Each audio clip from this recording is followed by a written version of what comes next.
And so we have the Holy Roman Empire of the German nation from 962 to 1250. The historians and the ideal of a Christian commonwealth in the land of Christendom, the last synthesis of empire and Christianity.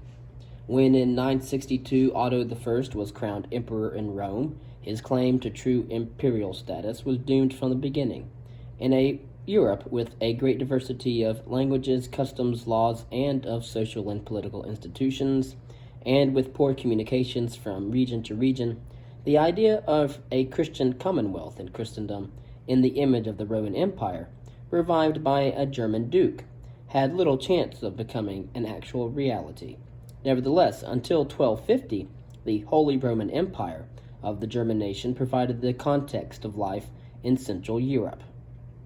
Its glory and its vision of universality evoked an enthusiasm which can be discerned in a number of annals and world chronicles.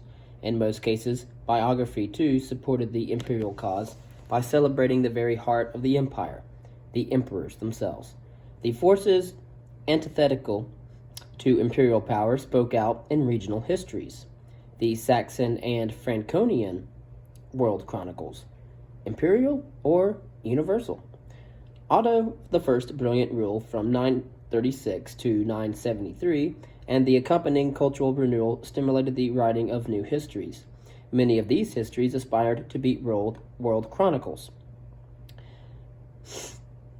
as did even some peculiar annals written in a few Saxon monasteries with close links to the imperial family. While it is correct to speak of a brief revival of annalistic writing, these Saxon annals, primarily those of Hildesheim, Hersfeld, and Quedlinburg, were barely distinguishable from chronicles except in their names. In any case, they provide the core of the New World history writing in the empire. All of these chronicles had trouble staying on course. In their narrative parts, they had the usual biblical and early church history of a derivative nature, and vast panoramas of God's world, with reports on ellipses, weather, harvest, disease, Eastern and Christmas celebrations, military and political maneuvers, birth of malformed children, obituaries, and omens, as well as moral and spiritual lessons, all which were marks of universal chronicles at the time. Yet a look at the Quedlinburg Annals, the most characteristic and interesting work of the time, demonstrates how the contemporary component, which was extensive, focused on the German area, and pervaded by an immense Saxonian pride, eroded the universal format. In many of their parts, these annals served as quasi-official history of the Saxon dynasty. An opposing pope has really become a representative of Antichrist, while other opponents of the emperor are the deceptive originators of shamelessness and inventors of trickery. As for God, he forced them, the enemies of the emperor, to retreat by holding the shield of divine love in front of the emperor, preventing his being injured. That the German epics were still popular and were used to support Otto I's status is indicated by the fact of the inclusion of portions of the saga of Dietrich of Bern in the Quedlinburg Annals. It was the first time that the German oral tradition had resurfaced in written form since the short-lived Carolingian attempt to record the German epics. At the time, 2 monks at Fulda had recorded the Hildebrand epic, in which Dietrich of Bern is one of the heroes. In the year 1024, the Salian or Franconian line of emperors began, and it was more than symbolic that the outstanding world chronicle of that dynasty's period came from the southwest German area.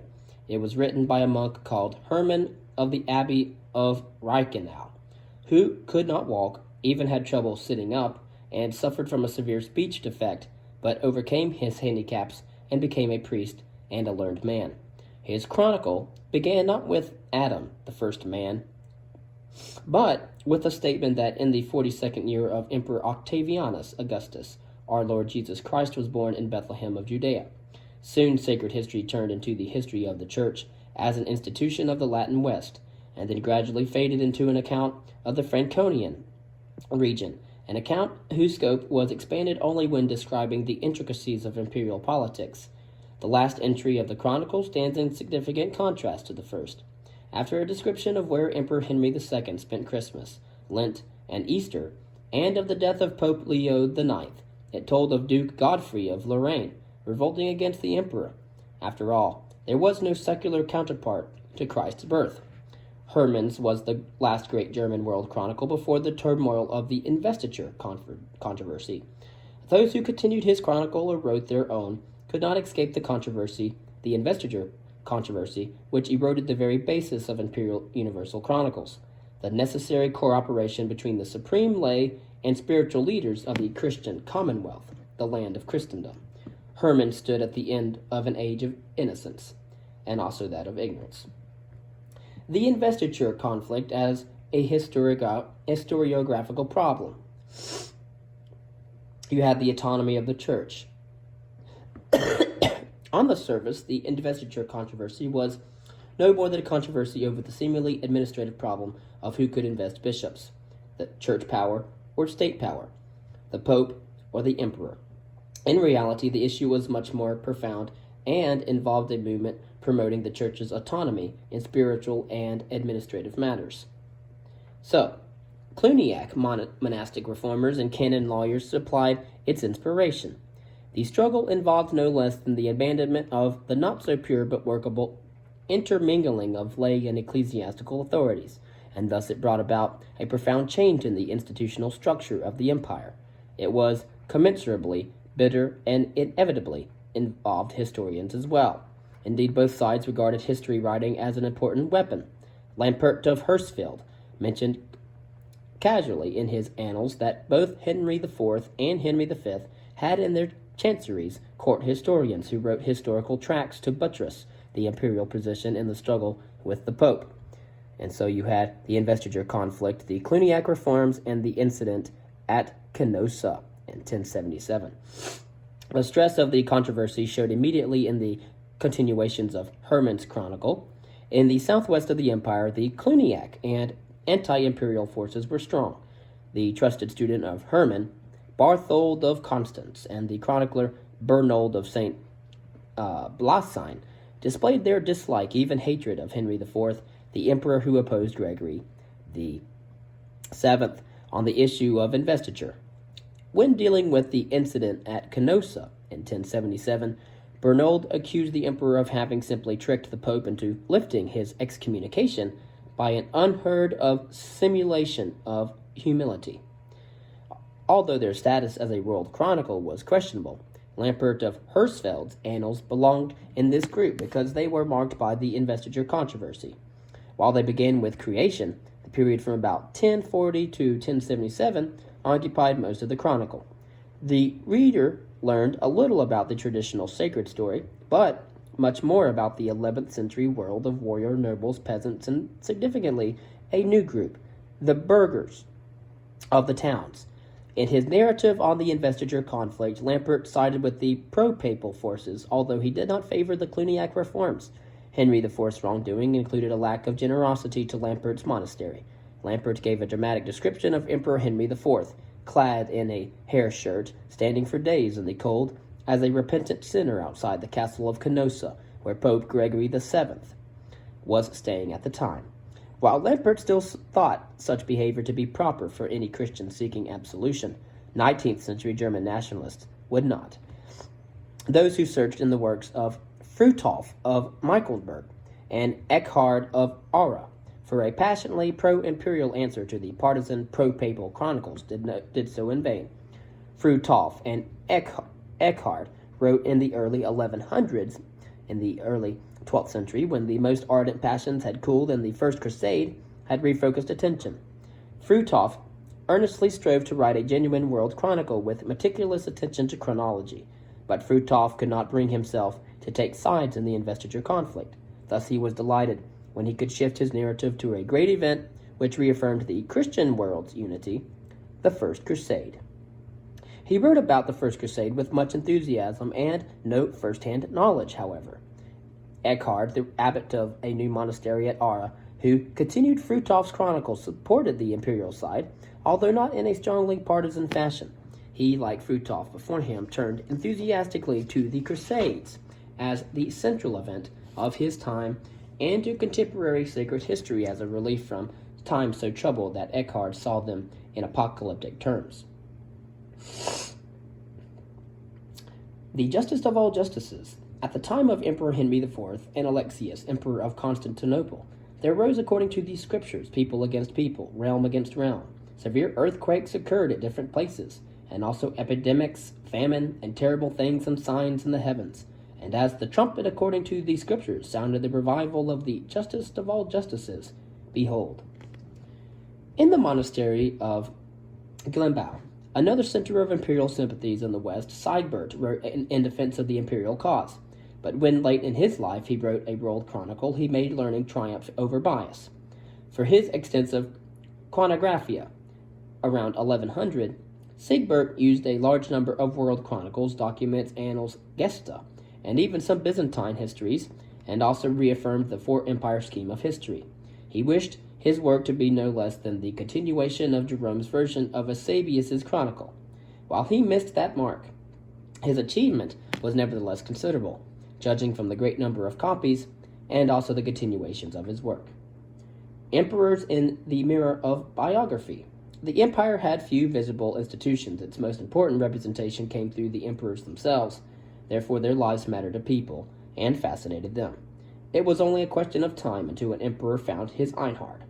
In the mid-11th century, the first of the Salian emperors, Conrad II, received a personal memorial of considerable renown, The Deeds of Emperor Conrad.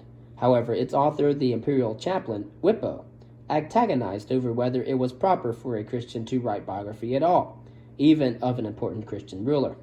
The ancients, who as pagans had had no clear concept of immortality, thought that the accomplishments of the Commonwealth would die simultaneously with its rulers unless what had happened were noted, and that a very great disaster would ensue from slothful silence. If the thing that any man now dead pursued during his lifetime should not be apparent from surviving writing. That was from Wippo. But must not God's reward be enough for a virtuous Christian monarch? On the other hand, why should we suffer that to be denied to Christian princes and to champions of the gospel faith which pagans on their part offer to theirs? Also, what could teach more effectively the proper life than the example of a Christian pious prince? Wippo also found comfort in Macrobius's justification for biography, namely, that long stretches of the Old Testament were biographical, telling us about the patriarchs of the faith, Abraham, Noah, David, and others. He tried to live up to his high ideals by meticulously reporting that he had seen what he had seen and heard, by using only what he had considered trustworthy accounts, and by going beyond repeating some old topoi, or commonplaces. Another man who was a poet would write that Conrad's successor, Henry III, achieved an empire in which war did not disturb the peace, trumpet calls did not break the quiet, rapine was not rampant, fidelity did not speak falsely. The anonymous author of the life of Henry IV was not bothered by the contradiction between secular fame and Christian humility. He was determined above all to remove the stigma of excommunication and political failure from Henry IV. The author transformed Henry IV's life into a drama in which fortune, a strange agent in Christian work, since it did not exist in the Old or New Testaments, used German nobles and even Henry's son for turning the emperor's life into one of utter failure. In all of this, Henry IV played an uncertain role, facilitating between being pious and politically clever. And biography intersected with the Gesta in Otto von Freising's Deeds of Frederick I. Otto had finished in much bitterness of spirit his main work, The History of the Two Cities, when his nephew Frederick Barbarossa became emperor. Frederick's chancellor, Reinald of Dassel, thought it only proper that so talented a relative as Otto should lend his gifts to the imperial cause. The History of the Welfs, a different type of biographical work, highlighted not an individual but a dynasty. Written about the year 1170, after the Welf family had suffered a disastrous defeat in its power struggle with the Hohenstaufen.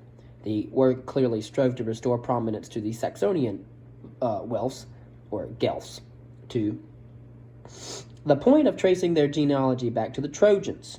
Of course, this is a common theme for people who didn't know actual history, but its remaining narrative was less fanciful and in deference to the Saxon spirit, alternated between Latin and the Saxon vernacular. In the year 1254, when the last Hohenstaufen had lost his claim in life, effective imperial power vanished for over 2 decades, and all types of imperial historiography atrophied. In life and in historiography, the focus became one's monastery, village, family, ruling dynasty, region, or increasingly town. Emperors had and empire would never again become, to the same degree, the topic of German historiography. Dynastic histories, those of the Habsburgs, Luxemburgs, and Wittelsbachs, acquired more prominence and formed the core of the ever more prominent German regional history. The mounting strength of Landgeschichte, or Territorialgeschichte, as the genre came to be called, was a historiographical manifestation of the decline of the imperial idea in the late medieval German period. And so you have here dynastic histories, which were an example of Territorialgeschichte. And the persistence of Christian themes, however, pervaded. Much had changed since the early medieval historians, from Cassiodorus to Isidore of Seville, had struggled as Christians to make sense of the new world of kingdoms built on the ruins of the Western Roman Empire. Their central instrument had been the reaffirmation of divine providence, now unencumbered by ties to a supposedly perennial Roman Empire. That their use of prophecies, miracles, and the cycle of sin and punishment made it possible for subsequent medieval historians to cope with the events, problems, and shifts in the medieval world of kingdoms, as well as the recurrent temptations and failures of the imperial idea. As the chronicler saw it, all these changes were noteworthy, but fundamental change occurred only in sacred history and in human events related to it. Medieval historians did not grant primary importance to secular changes. And also the true history was the story of human redemption through Christ in time. And if we study these accounts of the integration of people into the Latin world, accounts of the new kingdoms and dynasties, the rise and fall of kings and emperors, and great battles, we must not read over the many passages that testify to the chronicler's basic view of the world, even though such passages may have no factual value for one who gathers data. When we ignore that view, the medieval version of the Christian faith, then medieval historiography is left without true continuity, spark of life, drama, and, worst of all, almost all meaning. And so the monastic chronicle enters the imperfect mirror of sacred history. Between the year 800 and 1200, most chroniclers were clerics. Indeed, the majority of chronicles were produced in the contemporary centers of Latin Christian culture, the monasteries. There monks compiled, wrote, collected, and copied chronicles. They wrote for the glory of God, and in the spirit of humility often remained anonymous. No royalties or other profits were paid, and not only were there no kind of copyright, but copying was even encouraged by loaning one's work to other monasteries for that purpose. Actually, the fame of a chronicle could be measured by the number of copies that it made. For a long time, the monasteries as historiographical centers had little competition. In any case, never from universities, because history was not a distinct part of the academic curriculum, neither of the trivium nor of the quadrivium. Students learned about the past in grammar and rhetoric when they read of or memorized a text with a historical content. History remained firmly what Aristotle had defined it to be, a form of rhetorical exposition, the factual form of prose narration as opposed to the inventive form. But while classical historical works were occasionally read at the universities, history was not written there. Again, you have the first histories coming about in the 11th century. Chronicles bewilder the casual reader with their range of subject matter and variations according to circumstances. But closer to their core, there is also an impressive bond of unity, tying not only chronicle to chronicle, but also the contemporary chronicle to the much earlier Christian histories. That bond shows clearly in the answers to the question of why monks were so intent on writing history. It has been said that they loved learning, and that they certainly did. However, monastic chroniclers did not attempt to an accurate reconstruction of the past for truth's sake alone. Whenever they professed their selfless service to the truth, they understood truth in a twofold way. First, the monks saw truth in the way that the ancients did, as reporting things that really happened, res gestae, and not fictional events, res ficta. Second, they referred to the truth revealed in their scriptures, not to the truth in the manner of the moderns or the secular people, which was as yet unknown and needed to be uncovered step by step by the historian. The historian's task was not to find the truth, but to show how God works his will throughout time. The truth, as far as human beings can grasp it, is revealed in the Bible. Of course, at this time, history in that vein had a simple purpose: to relate noteworthy matters so that the invisible things of God may be clearly seen by the things that are done, and men may be an example of reward and punishment, be made more zealous in the fear of God and pursuit of justice. Perceived in this way, history was essential because nothing after grace and divine law instructs more clearly than past facts. History could console the sad, admonish the sinner, and above all glorify God. And while chroniclers were concerned with the accuracy of their accounts, they worried even more about being truthful in the sense of avoiding evil and choosing good. Truth sprang not from a detached establishment of neutral facts, but from a devout look at the past in the interest of faith. Such service to God and his truth made many of the monastic historians also write liturgical texts, devotional tracts, and saints' lives. The same purpose influenced the chronicler's style and composition. Gregory of Tours had confessed without much regret to his rustic style devoid of rhetorical sophistication. Classical rhetoricians would have made that complaint about the style of many chronicles. It often fit the lowest speech pattern, these semi-humilus, which for rhetoricians had been fit only for expressing common occurrences. While some Christian chroniclers could do no better, others deliberately adhered to it in order to express their affinity for everything humble and common. Even those chroniclers who had a fine command of eloquence did at last in part of their work not neglect that common speech. Also persistent was another feature modern historians who have mined the chroniclers for information have complained about: the seemingly haphazard selection of data and the lack of a scheme of order in the presentation. Most often the sequence of years alone guided the narrative, and within each year events and states of affairs were simply lined up. Sentences were connected by the non-committal and or not at all.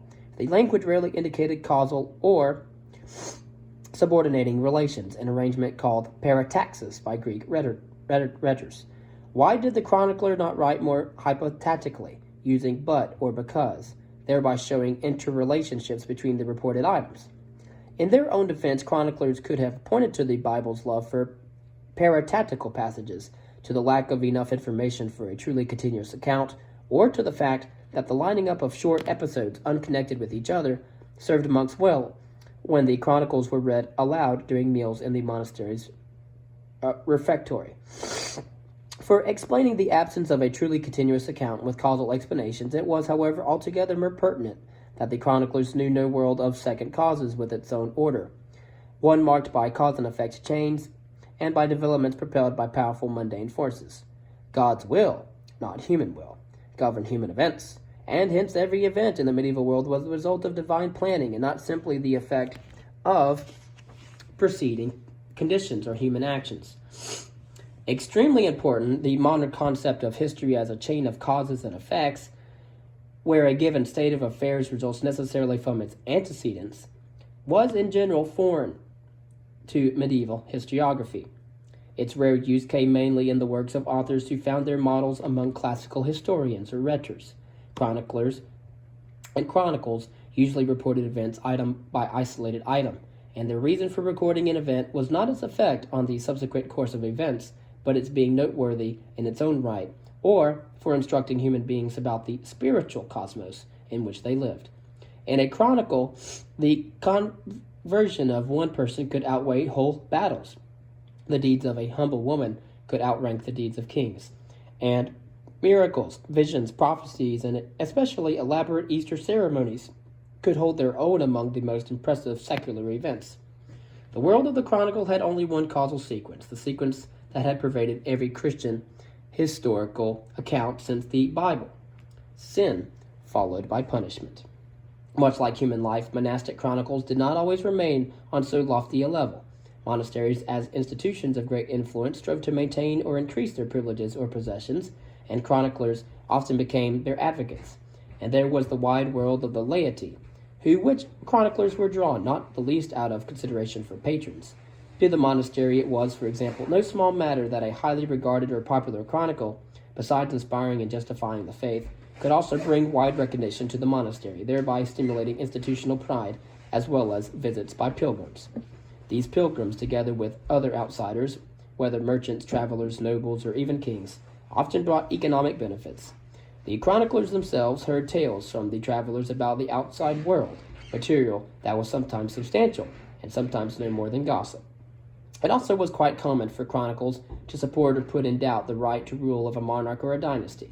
In other cases, chronicles demonstrated the continuity of customary rights or delivered proofs of legitimacy that in a traditional society were strong bulwarks for one's position. The chronicle and its precarious universality. A proper Christian chronicle was always the universal chronicle, spanning all of time and all peoples. Of course, life put limits on so grand an endeavor, since no medieval chronicler ever had access to sufficient knowledge about the past of the entire realm of Latin Christendom, not to speak of the areas and peoples beyond it. But threats to the universality of the medieval chronicle do not arise just from the insufficiency of data. Extensive medieval chronicles can be schematized as having three basic parts. In this schematization, the three segments stood in a fluid relationship to each other. A fundamental cleavage separated the first segment from the second and third. The biblical patristic segment told most clearly of the human encounter with the divine, containing God's unique revelation in Christ. How to link that segment to the other two, filled with mundane events, had long been a problem escaping an entirely satisfactory solution. It could not be otherwise, because the problem was not a mere technical one, but another aspect of the central and perennial problem in medieval historiography of how to relate the sacred to the profane. The chroniclers also found that although the biblical patristic segment varied from chronicle to chronicle in length and completeness, its story remained, of course, the same, except for occasional chronological adjustments. Eventually, some chroniclers abbreviated the segment, for example, beginning the second part of their account only with the life of Christ, while others even made the sacred story an implicit statement that the reader could be assumed to know, and that therefore could be omitted. The temptation to do so became stronger as more chroniclers were fascinated by contemporary affairs or by the histories of their monasteries, regions, or ruling dynasties. The gradual reduction in chronicles of the biblical patristic segment, with a commensurate gain of volume for secular affairs, mirrored the changes in the political structure of the West at this time, where the ascendancy of increasingly stable, separate entities slowly dimmed all visions of universality and steadily increased the importance of the mundane. The beneficiary of the shift in emphasis was the contemporary segment, the third part. Over the centuries, that segment's narrative received more space and greater emphasis. At the same time, and more important, the hypotactical construction became more frequent, hinting of future developments, the granting of ever greater autonomy of structure to secular affairs. And while the perception of a divine order and the moral structure of the human world was still secure at the time in the medieval world of Christendom, the new accent on the writing of history closer to the contemporary period stimulated a few methodological considerations. The truth of historical accounts posed no real problem in the medieval world, as long as the chronicler remained within the powerful, widely shared tradition based on Scripture, the teaching of the Church, and respected chronicles. Only when dealing with some contemporary matters did chronicles struggle in a small way with ascertaining truth. The problem of selection still was delimited by history's clear purpose, to teach lessons, ennoble the spirit, and stimulate proper action. As long as the traditional base of knowledge remained firm in the medieval world and the purpose stayed unchanged, methodology was in small demand.